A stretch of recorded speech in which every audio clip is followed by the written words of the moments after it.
అడికి బామ్మ క్యారేజ్ తీసుకుపోతున్నానే.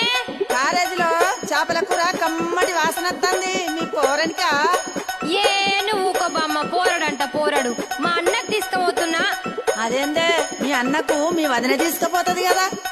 గదొక్కటి తక్కువైందిగా. మా వదినకు చీరలు కావాలి, లిప్స్టిక్లు కావాలి, అది కావాలి, ఇది కావాలని అన్ని అడుగుడు తెలుసు కానీ ఇవన్నీ చెయ్యది. అవునా? ఏం పనులు చేయదా మీ వదినే?